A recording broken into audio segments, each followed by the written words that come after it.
we don't have any like starting theme music, so Okay. so let's just get into it. So let's talk. Who's Maritza right now? Right now, Maritza is a independent woman. Maritza is successful and blessed.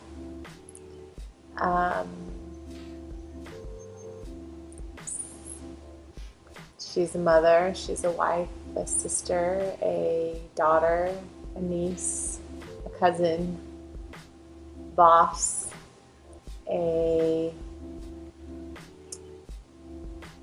just a simple girl living in the world. So currently, where is Maritza right now? Where do you think she is in her life? So,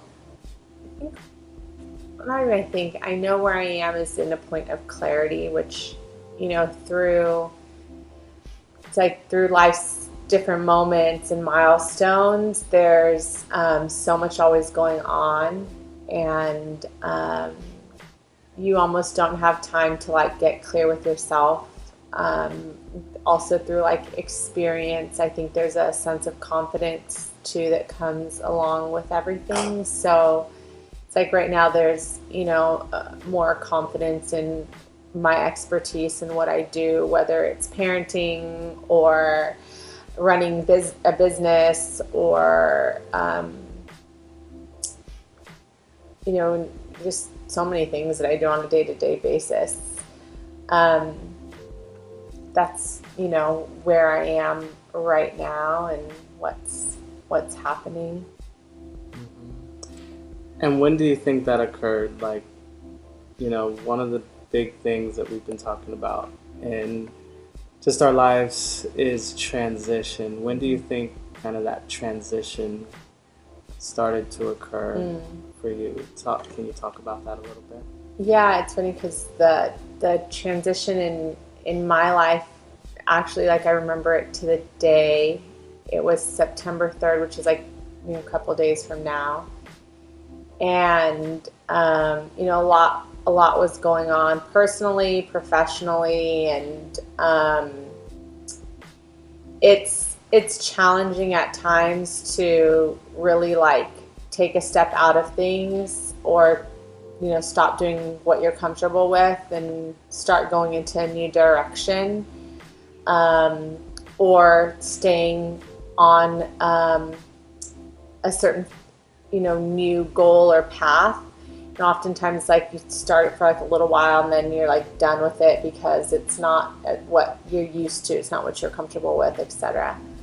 I remember in January when we were in Hawaii together with our family, I felt this sense of it was a very weird feeling, but when I had left the beach, I remember going to me it's weird, I feel this year's going to be a year of transition, where a lot of the things that we know, the people that we've known in certain ways, all the things that we're used to may not be the same as we've known them to be. And so it was just kind of a weird feeling this January to kind of sense that inside and then just express it on the outside. Last year I chose to put my health first and myself first before I did anything else in the day. So I started working out, started eating better, started doing a lot of listening to other experts in health and wellness, in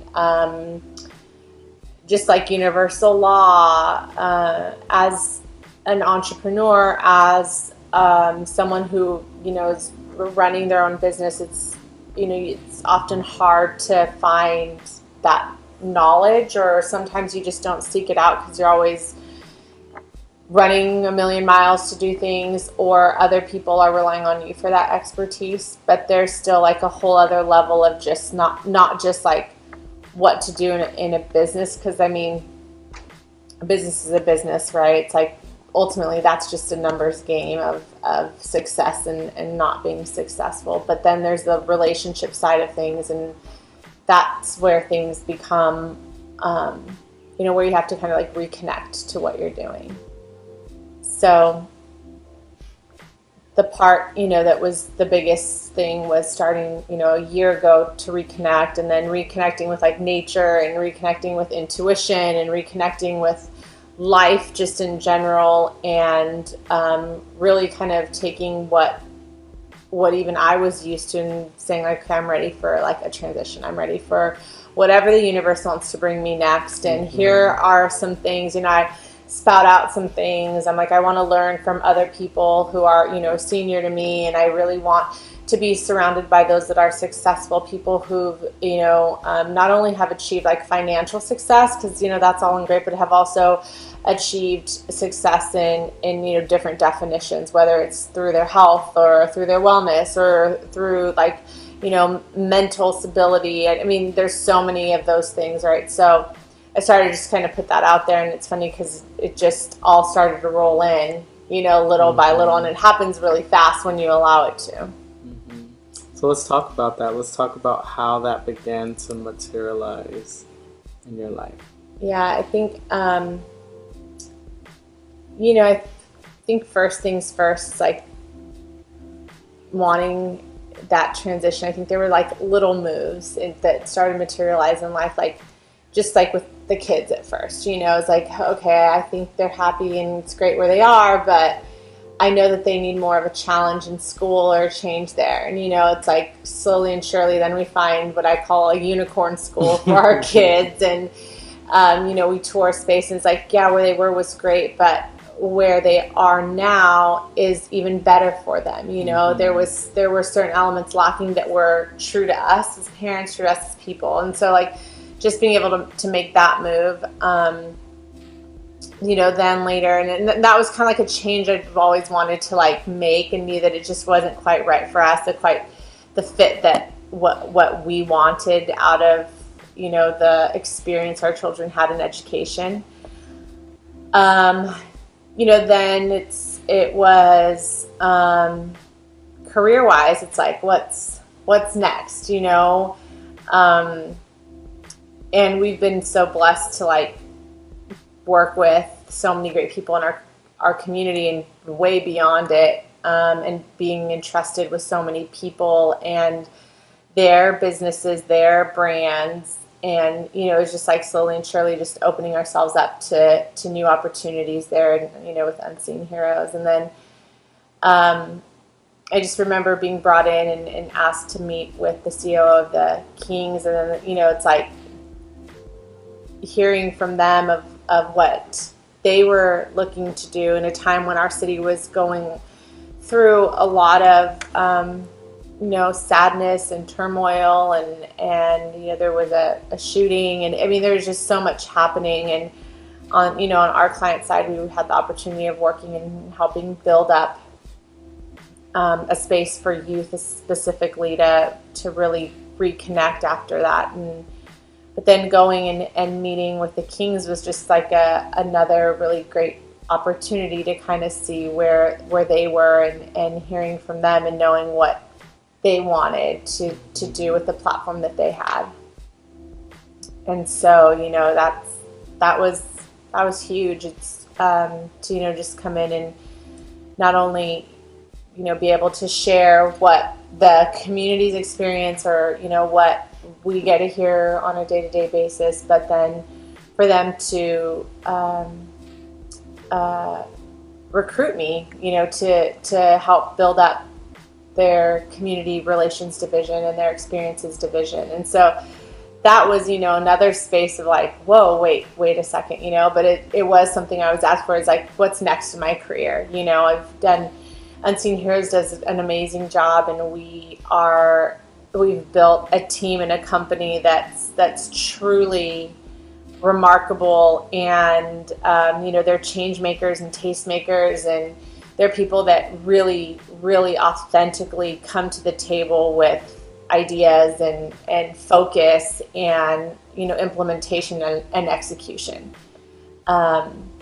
so, it always felt like, okay, I feel like I've built a good team here. What's next for me? What's next for myself to help continue to build up all of the things that I'm passionate about in our community and in our city, and also us as like a city becoming more well known. Mm-hmm.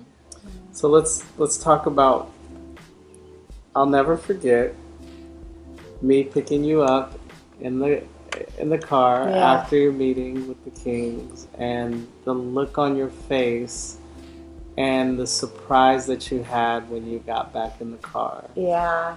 What were you feeling in that moment? I think I was feeling shocked because, in that meeting, they said we realized that we have a platform. We realized that we may not be using it in the proper way, or maybe we're not, using it too much at all. And we know that we need to become more connected, and we really need to give our community more love, and we know that you're able to show and do that. And so I think, the initial feeling for me was like, oh, okay, yeah, how can I help you consult on that, but then when they shared like, no, we'd like to bring you, onto our team and have you work with us here. I was shocked. I mean, it genuinely was shocked because as an entrepreneur, as even as a woman, to be brought in a situation like that, it was shocking. I mean, really, I think after the conversation, I was kind of speechless for her. Like, I just looked at her and was like, I'm gonna have to get back to you. I don't know what to say. I have to think about what this means. But then meeting with different folks within the team and the league, it was very obvious that this was something that is just becoming more and more the right thing. It just felt right. I felt like it was something I was passionate about. There were goals that the NBA gives to each of the teams to achieve annually, with like different like themes and focuses they want to have. And so when those were shared with me, I was like, oh, this is a no-brainer. Really, it's something that I know I can help lead and achieve and hopefully set up a really good model for what can be and what will be. Mm-hmm. And then how did that make you feel on the business side and then also the relationship side? There was a little bit of there's a little bit of turmoil, tension between us, right, because we had built this company over 10 years, and I can kind of speak to that on my side. It was like the shock too of like, whoa, that's a great experience, but then also feeling a lot of different feelings about just that even happening, and then thinking about it from the perspective of, me on an entrepreneur side and always wanting to be true to being an entrepreneur. I think for me in those moments of like reflection, it was like, I never want to go down that path, and so it was like, for you to be asking for those things in those moments, it kind of was shocking to me. And so it was a different type of shock, but I think it was a shock that we both shared in different ways. Right. And which caused a little bit of like friction. Yeah, for sure. And so how did you feel in those moments when you wanted to take this thing? And obviously we had this conversation and we talked it out, but there was a moment where you had to say like, I want to do this. And how did you feel in that moment? Well, I think first things first was like, what is this thing? Because they hadn't, they were like, we're creating this new role that we envision, and and I wanted to know like, well, what is it? Like, well, what am I doing? And the role was vice president of experiences and social responsibility. And when they told me that, it just clicked. It was like, yes, that's my expertise. I know how to create an amazing experience for people in ways that they don't even know they're experiencing, or they do, and it just, becomes something that they're happy to be a part. And then on the social responsibility side, it's like, ever since I could remember, I was writing letters to like congressmen and the presidents and stuff like that to make them aware of what was happening in communities, to, shed light on the responsibilities they had and we had as a community to support each other. So it was just kind of like that natural thing. I read that book by Al Luna. It was like, ask your parents what you were like when you were a child. And it helps shed light on what what is meaningful again, because as adults we forget, sometimes we forget where where our nature, our childish nature is, and that kind of brought all those things back, and just kind of my mom jogging my memory through that when I asked her was, something that then started making me feel warm in my heart. But I knew that I had a responsibility to a company. I knew I had a responsibility to my marriage. Like, we were interdependent on each other, and knowing that we had built a company, and that was kind of like our trajectory, right? Like, we never ever foresaw or discussed like what does happen if one of us decides like, hey, I want to go take a job over here, or hey, I want to change my career, like I'm not passionate about this anymore. Or if one of us decides, hey, I just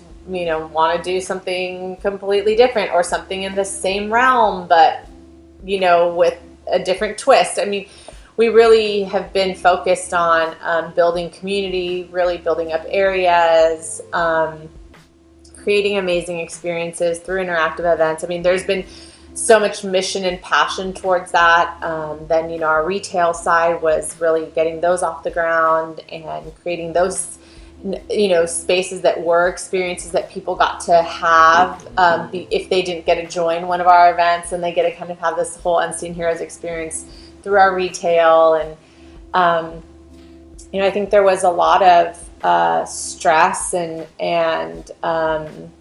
anxiety of like, well, if I decide to move into this new role with a company that's not mine, what are people going to think? What's my husband going to think? Is he going to be mad at me? Is the public going to think like shit's going wrong, or that our company's not doing well? Which is like the complete contrary, right? Like, it's actually like doing better than it has before. And I'm super excited to see like what our team, will continue to provide to our city, and all the ideas and new concepts and roles and other things are being hired to do, So, that's the interesting thing, though, is because we take a lot of other people's considerations into our decision making, right? Yeah. And like, ooh, what are they gonna think? Mm-hmm. Or, what is he gonna think? Or what's the city gonna think? Instead of like really dialing in your own consideration, and I feel like when you came to me that day and you were like,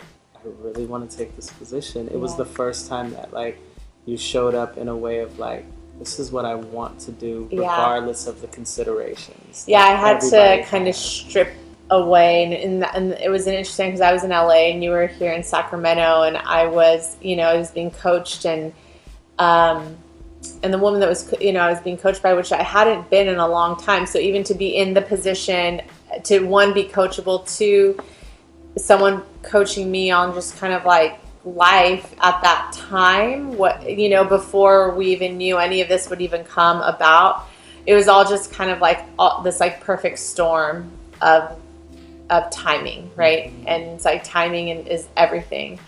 And it was very emotional. I think I cried like the entire time because I was nervous about it, especially because, one, I was comfortable, and I've been comfortable with where I've been. I've been my own boss. I've been able to make my own schedule. I've created my own life. We've created a really beautiful, I don't know. I mean, we've just created a beautiful life. Like, it's just simple. Mm-hmm. Was it simple to get there? No. And that's the other thing is you start to kind of reflect about the past, but then I also have to remember, like, the past is the past. Like, that, though it's showing up in other spaces, it just is what it is. It doesn't really matter, you know? It's more about, like, the present and then the future, right? And even then, it's like, we're not promised tomorrow, so why sit there and stress about it? Instead, let's just show up to what's there and deliver on, you know, that day, and make sure that we're being, you know, as authentic as we can. So yeah, it was emotional. It was happy, it was scary, it was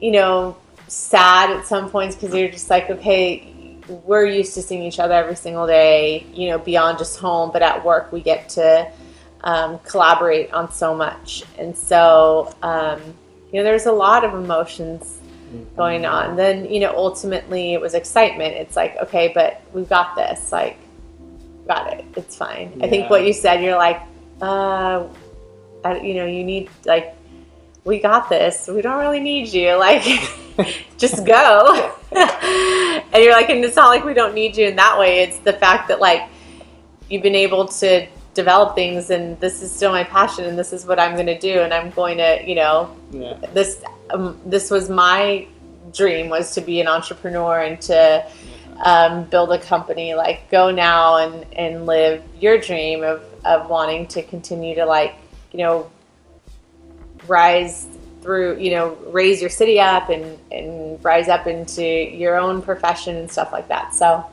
I think it's going to be exciting.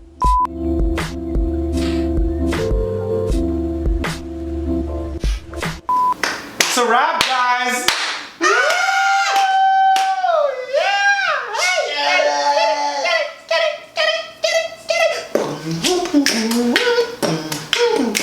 That's when the credits roll.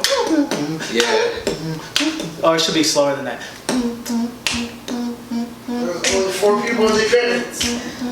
That's it. I'll put you guys in the credits too, just for shout out for helping. Producers. Producing credit. Although you just sat on the couch.